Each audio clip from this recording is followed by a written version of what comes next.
কালকে জন্মাষ্টমী, আর প্রতিটা মারাই মনে হয় এই কাজে লেগে পড়েছে, বা অনেকের হয়তো এই বড় কাজটা কমপ্লিটও হয়ে গেছে। এখন আলতা পরাতে বসলাম সোনাইকে। প্রতিটা মারাই তাদের কন্যা সন্তানকে রাধা সাজাতে ব্যস্ত, আর পুত্র সন্তানকে কৃষ্ণ সাজাতে ব্যস্ত। অনেকে আবার সব রকমই সাজায়। আমিও একবার সোনাইকে রাধা সাজিয়েছিলাম, ওপরে ফটোও দিয়ে দিলাম। আর এই নিয়েই 3বার কৃষ্ণ সাজাচ্ছি সোনাইকে।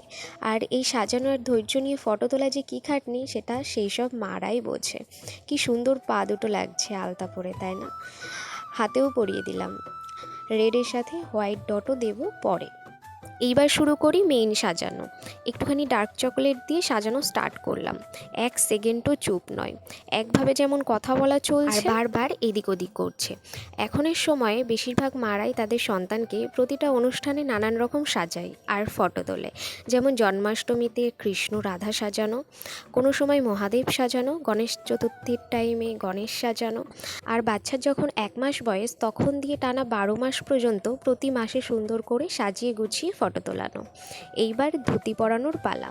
আমি ওড়না দিয়েই ধুতি পরাচ্ছি, আগেরবারও আমি ওড়না দিয়েই ধুতি পরিয়েছিলাম।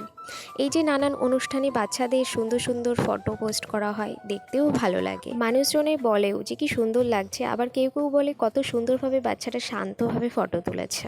কিন্তু না, কথাটা একদমই ঠিক না। বাচ্চা মোটেই শান্ত থাকে না, তার সাথে যুদ্ধ করতে লাগে। পাগলের মতন বকবক করে মুখ ব্যথা মাথা ব্যথা করতে হয়। তার মধ্যেই সুযোগ বুঝে ফটো তোলা হয়, আর সেগুলো দেখেই মনে হয় কত শান্তভাবে ফটো তুলেছে, কত সুন্দর লাগছে। কিন্তু বিশ্বাস করুন, তার পিছনে যে কি খাটনি, সেটা সেই মা আর যারা সাথে থাকে তারাই জানে। এত কষ্ট নিমেষে শেষ হয়ে যায় যখন দেখা হয় সুন্দর কটা অন্তত ফটো তোলা হয়েছে এত যুদ্ধ করার পর। আর এইগুলোই তো মেমোরি হয়ে থাকবে, তাই না? তো তোমাদের সাথে কথা বলতে বলতে ধুতি পরানোও হয়ে গেল। বাঁশিটা আগে চাইলো, তার জন্য সোনাইকে বাঁশিটা আগে দিয়ে দিলাম। এইবার যে জুয়েলারিগুলো পরাবো, তো সেগুলো আগে পরিয়ে নিই, তারপর আসবো ফটো তোলার পর্বে।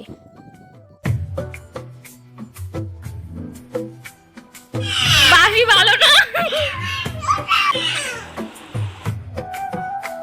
তো আগের ভিডিও ক্লিপটা দেখে সবাই কম বেশি আন্দাজে লাগাতে পেরেছো। 1 ঘন্টা যুদ্ধ করে সাজানোর পর তারপর আবার চলে নানান রকম যুদ্ধ। তার মধ্যে একটা এক্সাম্পল তো তোমরা দেখেই নিলে।